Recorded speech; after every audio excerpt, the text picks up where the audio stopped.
हुकूमत नवाज शरीफ को वतन वापस लाने के लिए सरगर्म। बरतानवी हुकूमत को खत इरसाल कर दिया। वजारत खारजा ने खत में लिखा, जमानत की मुद्दत खत्म हो चुकी, उन्हें पाकिस्तान वापस भेजा जाए। वजारत खारजा ने खत पंजाब हुकूमत की सिफारिश पर लिखा। शहबाज शरीफ की खत लिखने की मजम्मत, दोबारा अदालत से रुजू करने का ऐलान।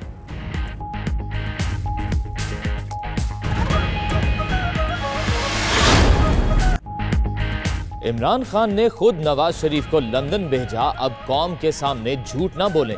हुकूमत की नवाज शरीफ को वापस लाने की कोशिशें मुनाफिकाना हैं। बिलावल भुट्टो की लाहौर में सिविल सोसाइटी नुमाइंदों से मुलाकात के बाद मीडिया से गुफ्तगू, बोले हम सब मुहिब्बे वतन हैं, मुल्क और अवाम की बेहतरी के लिए कोशा हैं। रियासत को राय आमा को दबाने की बजाय बर्दाश्त करना चाहिए।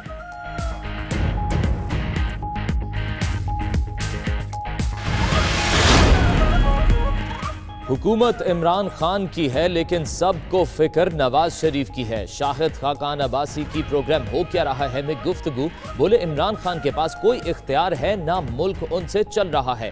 हालात ठीक करने के लिए तमाम स्टेक होल्डर्स को बैठना पड़ेगा। मामला मुल्क का है, अपनी नाक से आगे देखना पड़ेगा। शफाफ इलेक्शन से मईशत में बेहतरी आएगी।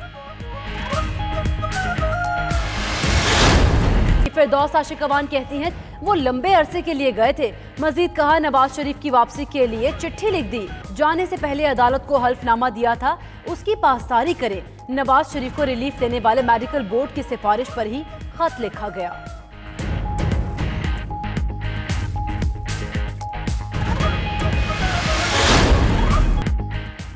मुशाहिदुल्लाह तकरीर के दौरान फैसल जावेद की मुदाखलत पर बरहम, कहा अगर इन्हें बोलने ना दिया गया तो वजीर आजम भी बात नहीं कर सकेंगे। वो नवाज शरीफ के पास जद्दा, लंदन और जाती उम्रा मांगने जाता था। 5-10% रकम शौकत खानम अस्पताल में जमा होती, बाकी जेब में डाल दी जाती।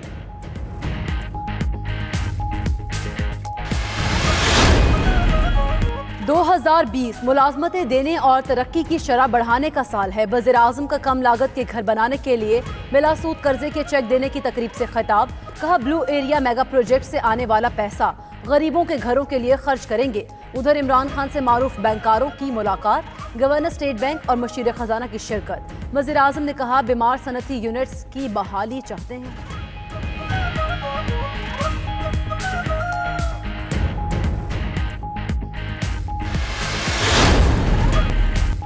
OIC के खुसूसी नुमाइंदे की वजीर आजम से मुलाकात। वजीर आजम इमरान खान का वफ्द के बरवक्त दौरा पाकिस्तान का खैर मकदम। यूसुफ अल दूबिया ने शाह महमूद कुरैशी के साथ प्रेस कॉन्फ्रेंस भी की। हुकूमत ने काफ लीग को मना लिया। तारिक चीमा आज काबीना इजलास में शरीक हुए। MQM के खालिद मकबूल सिद्दीकी आज भी ना आए। काबीना इजलास में कई फैसलों की मंजूरी। जराये के मुताबिक बिजली बिलों के मामले पर काबीना अरकान उमर अयूब पर बरस पड़े।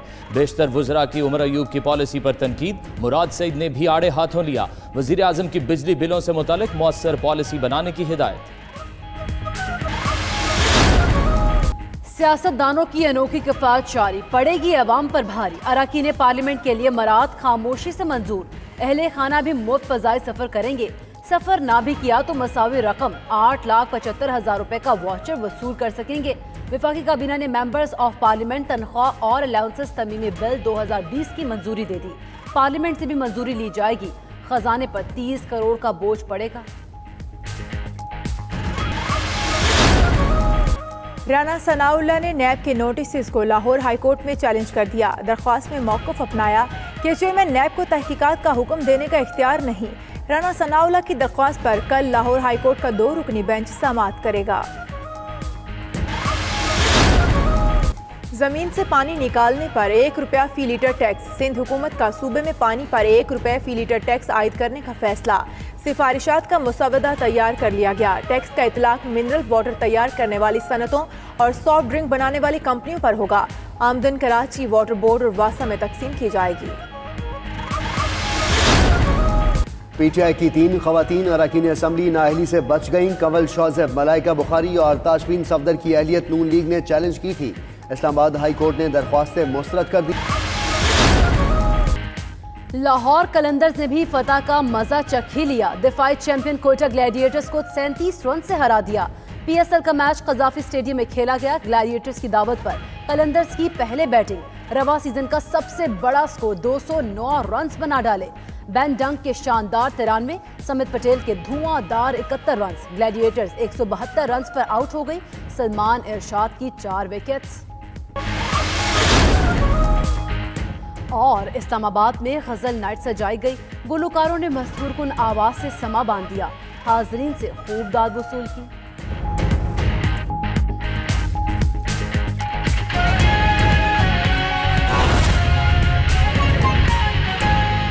एनर्जी ने कैबिनेट को प्रेजेंट किया। वजीर आज़म ने मिनिस्ट्री एनर्जी की सलाहियतों और काविशों को सराहा, लेकिन इसके साथ साथ कैबिनेट ने उन तमाम अवाम के साथ जुड़े जो इश्यूज़ हैं उस पर अपने तहफ़्फ़ुज़ात का इजहार किया, जिसमें ओवर बिलिंग और अवाम को महंगी बिजली की जो तरसील है और लाइन लॉसेस की शक्ल में जो बिजली चोरी का रुझान है उसके खात्मे के लिए और ज़्यादा मौसर इक़दाम जो है वो उठाने की ज़रूरत पे जोर देते हुए वज़ीर आज़म ने हमारी जो कैबिनेट कमेटी ऑन एनर्जी है उसको ये तमाम जो प्रपोज़ल है वो रेफ़र किया है और उनको एक हफ्ते के अंदर अंदर बैठ के तमाम स्टेक होल्डर्स के साथ मिल के, जिसमें IPPs हैं, जिसमें आपके मुख्तलिफ फंडिंग एजेंसीज़ हैं, जिसमें एशियन डेवलपमेंट बैंक है, कोई आपका वर्ल्ड बैंक है, कहीं आपके लोकल बैंक्स हैं, और इसके साथ साथ independent experts on power issues वो इस कमेटी के साथ बैठें और आउट ऑफ बॉक्स सोल्यूशन की तरफ आएँ, क्योंकि ये रवायती तरीक़ों से इस अहम तरीन इशू को एड्रेस नहीं किया जा सकता।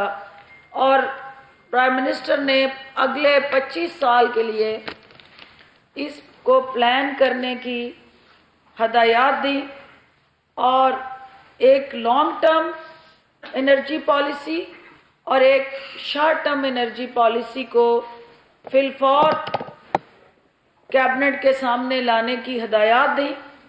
वज़ीर आज़म ने इस बात का भी नोटिस लिया कि बड़े बड़े मगरमच्छ और बिजली चोर जो हैं वो हमेशा सिस्टम की कोताहियों से फ़ायदा उठाते हैं और जो छोटे बिजली चोर हैं उनके खिलाफ FIRs करके तो बड़ा मगरमच्छ जो है वो बच जाता है और हमारे निज़ाम के अंदर जो खराबियां हैं उसमें इंडिविजुअल के हाथ में जुड़ा जो ताकत का तवाज़न है उसको फिलफौर ऑटोमेशन और डिजिटलाइजेशन के साथ जोड़ा जाए और जदीद तरीन टेक्नोलॉजी को इस शोबे में मुतारफ़ कराया जाए। और इसके लिए तुर्की का जो हालिया दौरा तैयब उर्दगान साहब का था, उन्होंने एनर्जी सेक्टर के अंदर जिस तरह से रिफॉर्म्स लेके आए और इस सिस्टम को स्ट्रक्चराइज किया, उसकी प्रैक्टिस को यहाँ रेप्लिकेट किया जाए। और तुर्की की हुकूमत इस हवाले से हुकूमत पाकिस्तान को हर तरह की मावनत देने के लिए तैयार है, जिसकी वजह से ना सिर्फ उन्होंने अपने लाइन लॉसेस कम किए बल्कि उनकी एफिशिएंसी से उनका कंज्यूमर का जो बेसिक फंडामेंटल राइट था वो प्रोटेक्ट हुआ और बिजली के जो रेट्स थे वो नीचे आ गए। तो कैबिनेट कमेटी ऑन एनर्जी इस हवाले से एक रिफॉर्म पैकेज जो है वो सामने लाएगी और उसके बाद इंशाल्लाह इस सेक्टर के अंदर जो इनकलाबी इक़दाम हैं हुकूमत वो उठाने जा रही है और बिजली चोर वो माफिया जो है उसके साथ आने हाथों से निपटने के लिए हर तरह की कानून साजी की जहां ज़रूरत है उसको भी मुतारफ़ कराने जा रही है, क्योंकि फाटा के अंदर, कोयटा के अंदर यानी कैस्को जो हमारी बलूचिस्तान के साथ जुड़ी है और दीगर ऐसे एरियाज जहां बिजली के बिल्स की रिकवरी में मसाइल हैं, वो इंटीरियर सिंध के अंदर भी हैं, तो वज़ीर आज़म ने वार फुटिंग पे उन्हें रिकवरी की हदायत जारी